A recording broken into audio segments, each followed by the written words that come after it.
Thank you very much, everybody, for being here and listening to this Italian accent here. Today, I'm really pleased to talk about a topic that is deep down in my heart, and it's deep down because it's a pretty, I would call it, the ugly topic as well. And that's why you see the title, Scaling Beyond the $1 Million Campaign, The Good, the Bad, and the Ugly. This has been with me since I was a user acquisition manager. Right now, it's the growth theme is all behind this topic every single year. But before actually digging a bit deeper, let me give you a bit of an highlight of who am I and who I'm working for. So I'm Luca. I'm in charge of the growth area of Adidas Runtastic. Adidas Runtastic is an Austrian-based company that represents the Adidas sport apps.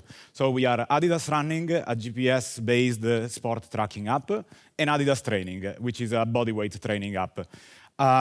The company was born in 2009 and got acquired by Adidas in 2015. Since 2019, we are fully called Adidas Running. Before we were called Runtastic Running and Runtastic Results. You can see some numbers. We have grown quite a bit throughout our life, and right now we embrace the full purpose of Adidas. Indeed, our main purpose is that through sport, we have the power to change lives.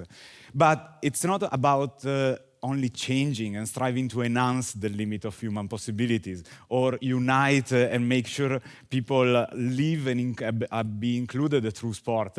It's also about creating a better and more sustainable world. And indeed, those are the type of campaigns that we tend to run that are quite big, and they are super fancy. They are very interesting as a concept. They tend to engage millions of people and so on. For example, we went throughout some wild conservation funds and so on, or like the donation of money toward COVID research funds, or the last one is that we run basically every year. It's called Run for the Ocean. This year, we engaged more than 1.8 million people across 170 countries. So it was quite big. And the concept here sounds really, really fancy. The point is, from a user acquisition perspective, as soon as I talk with the teams and we are like, oh, let's do this, they are going to look at me. This thing is going to be a bit intense. And indeed, I tried to figure it out how to better represent visually the feeling of a user acquisition manager whenever this campaign comes up. And the best picture that I found out is this one.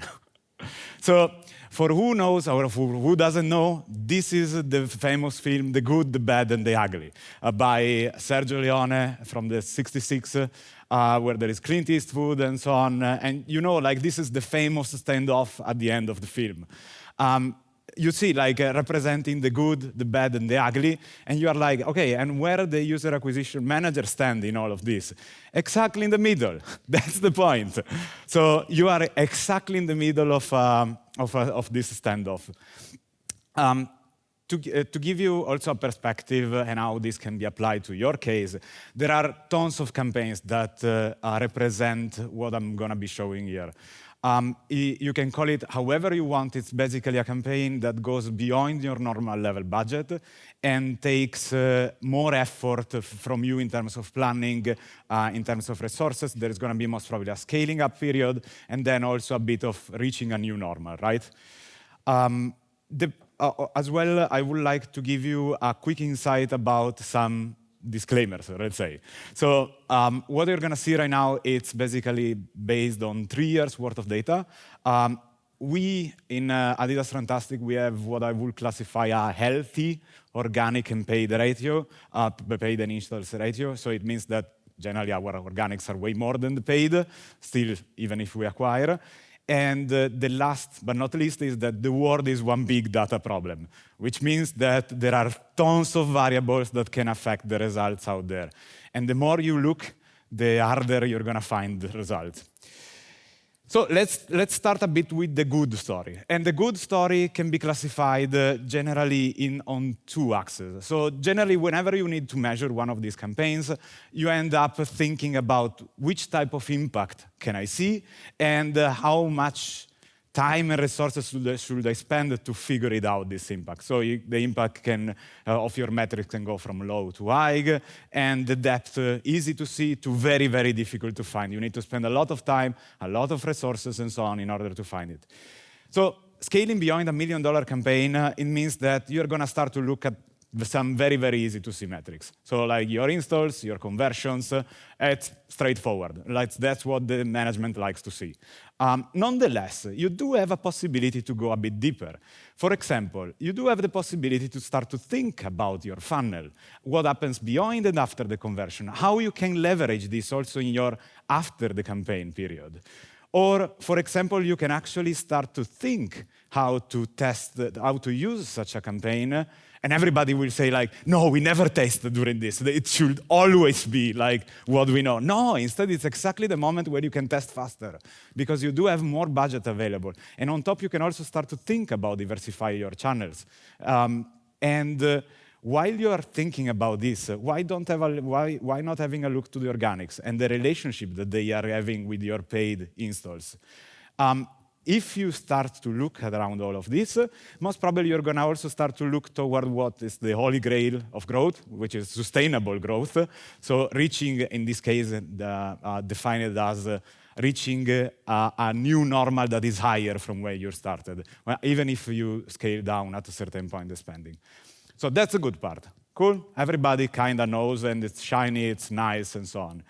Then there is the bad part. And the bad part starts to become a bit interesting in the sense that everybody knows we have this infamous, whenever we scale up, average learning phase, right? So like there is this moment in your life as user acquisition manager where you hope things will go right, but maybe they won't, maybe they will. Turns out that the average learning phase, whenever you do quite a bit of scaling, it's at least 6 days. So that's the time when you put your CMO heart in peace, and you're like, just wait 1 second. But at the same time, throughout this and throughout also the after phase, you need to factor in that there is a cost per install increase. And the average cost per install increase we've witnessed is 2.4. So like that's quite a bit. You need to start to factor it in your calculation. And that's the bad part. So everybody kind of factors this in, or like 90% of the population. Then there is the ugly part, and the ugly part is subtler, because here, like, we are starting to go a bit down deep the rabbit hole, and it's like something that you need to search for it. The ugly part, I'm going to classify it as right now our paid UA installs weekly change in terms of percentage. You see that what we do across the number of weeks. We start to scale, then we kind of stabilize, we try to figure it out, things, move around some money, some channels, then we scale up again, and then at a certain point, obviously, the funds runs out, or better, you get back to the new normal, so it's time to kind of slow down your spending, right? So that's the curve. But how this will actually influence your organics? And you see that the organics quickly change. And remember, we do have an healthy organics ratio here. So that weekly change is actually quite a big absolute number. You can see that it's going pretty in line with what you are talking about UA. So there is a direct correlation. It's obviously there. But the point is, when you are scaling down, a question arises to you. Are the stores actually penalizing us? Like, in the user acquisition industry, it has been said since ages that basically burst campaigns are not nice and so on. That's true. So it's a yes and a no as an answer. Indeed, yes, because scaling down too fast brought us, on average, minus 24% on absolute organics number, which was a disaster. And this means it turns out to be like a pretty big deal to recover after.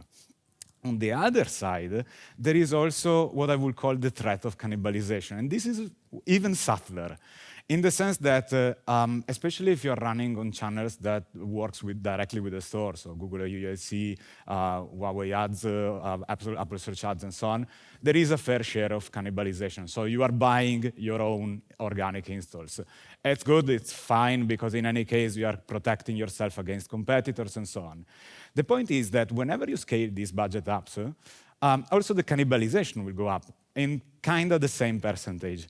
The funny thing is that, in general, the cannibalization doesn't go down as fast as your budget.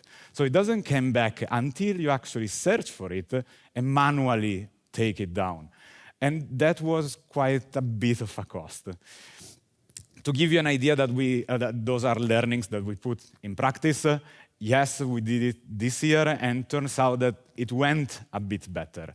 But there is still way to go, in the sense that we ended up having less drop in organics for especially Run for the Ocean that we ran this year, with a bit of a higher increase in terms of organic at the very beginning. So by maintaining quite a stable scaling up, and despite the headwinds that you could find in terms of cost per install increase and so on, also scaling down a bit slower, and this actually helped us quite a bit. This brings me toward the end of my presentation, and I'm gonna quickly sum it up with the key takeaways here. So first of all, it's about the positive and the good part. So look beyond the conversion. It's not only the goal of your campaign, it's actually what you can learn out of this new normal that you are trying to search for. Use these exceptional moments in your user acquisition life or your marketing life to experiment better, faster, and also start to think about how to diversify, because that will be super useful for you later. Then, whenever you do the planning phase, especially at because you're going to do an extensive planning phase and then you're going to trash it into the bin as soon as you launch campaigns, please factor in the learning phase and the average cost increase, because you are going to get it. Be even a bit more pessimistic rather than optimistic, because in this case, it's better. Like, you're going to save a lot of painful talks after. And third, it's about scaling down. Whenever you need to reach the new normal, please take it easy. Factor also this one in. You don't turn off completely and get back to what you were doing before, because that's not going to work. As well, start, if you're not in charge of App Store optimization, please talk to the App Store optimization person, because you are going to completely destroy the work of that person. So just figure it out how to balance it. And last, the very subtle threat of cannibalization. Search for it. So like, this is very, very tough to see. Please have a look around and limit it as much as you can. That's it. I'm kind of even 1 minute before. So thank you very much. Grazie mille. Catch me around. That's my LinkedIn. And it was a pleasure to be here. Thank you.